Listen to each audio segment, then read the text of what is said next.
let's jump into it. I have been conditioning the blue Gularis separately back here in my original kind of fry container, which I think this will be just for separating pairs of things and get them conditioned for breeding here in the future since my fry areas are growing.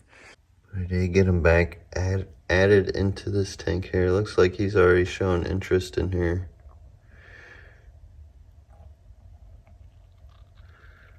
Got a little mosquito there up top.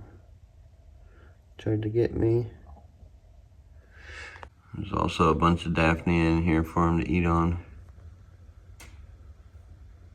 Natural substrate, sand substrate, fine root material.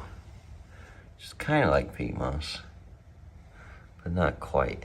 So you could do it with peat moss if you didn't have a yard to get your own dirt and roots and whatnot from. But wish me luck. Hopefully they go. She's following him. I have tried these guys before, so hopefully they got it figured out this time. It's pretty nice having these guys at my desk. Refrigerator sounds like R2-D2. Beep boop boop. Always flaring out them gills. I'm showing off. Look at me, lady. Don't I look fancy? They seem to like the spawning mops, though. They took to those. You can see the Daphne on the bottom float around there. He's like, alright, I'm ready, baby. Let's do it. Where's he going? She's not over there, bud. Do you guys talk to your fish? Yes, I talk to my fish, but I think it's important to sit there, look at them, observe them, and try to get to know your fish. At least he's being gentle.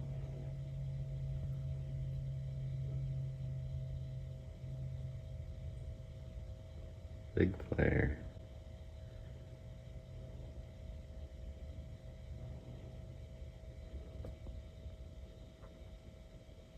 Well, they seem happy. We're just putting them in there.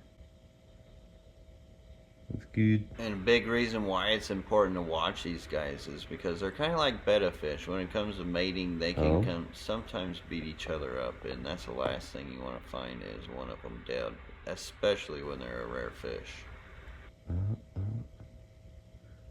Really, I can't. He's watching me. I don't like it when he's watching me. Oh, come on. Spices it up. Oh, wait. Oh. I'm about dead. He was wiggling. That wiggling action is how they spawn. He's about ready. I'm like, let's do it over here. There they go. That's it. That is it. And there's the blue Gularis spawning. I don't know if they dropped any eggs, but they're at least filling it out. Seem to be happy with each other. I'll keep an eye on them because sometimes they will beat each other up. They don't get along. They have seen each other next to each other for quite some time now. That bottom fin of his, bottom anal fin is pretty wild looking. Try not to move much because I don't want to disturb him, but she's getting away from you, bro. They're trying to maneuver the right spot here in the back.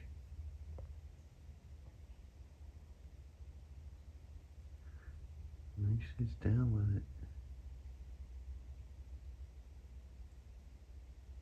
Look how big that ram's horn snell is right in the middle. The thing is huge. He's been living big in that tank. Now watching them, they seem to be inseparable here. You can see they just love to cuddle up with each other and stay close. I have a feeling they would just throw eggs anywhere. That's why I musical fish a lot. That's how it will go. It's hard to always choose where they're going to spawn. But spawning mops are good if that's all you got in your tank. Just nothing but spawning mops. It's a little more sterile environment for them. It does work. Talk about musical fish. I take a pair or a group of fish, put them in a tank, let them spawn in there, move them to another tank, and then their babies will naturally come up. Beautiful fish, though. So I wish I had more killie tanks like this. One day, in that space that I have that doesn't have a rack yet, we'll have some dedicated killie tanks like this for other species. But as always, if you're a killifish breeder, you need help getting rid of some killifish, let me know. I can help you out. Because we need more and more killifish out there in the hobby. These fish will live a few years. Like 2-3 years. Sometimes even longer. I've got a Epilotes lamontii that's dang near 7 years old. Which is insane for a killifish. They're definitely back there breeding and are all cuddly with each other now. I do have choices. I could either leave them in, let them spawn for a little longer,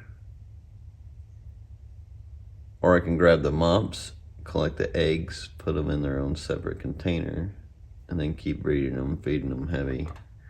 You guys know I'm filming you now?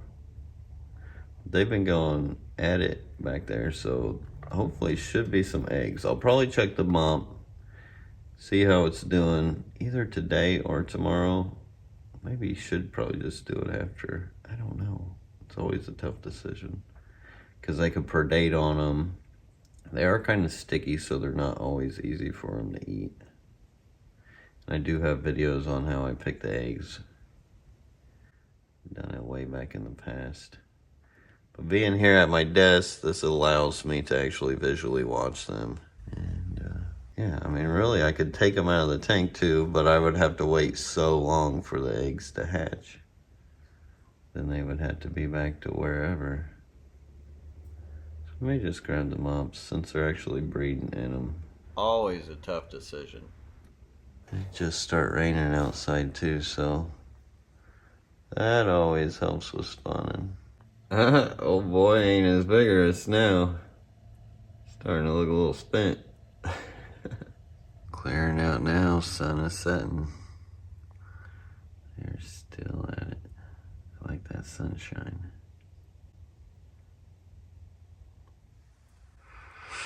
But not a bad office view.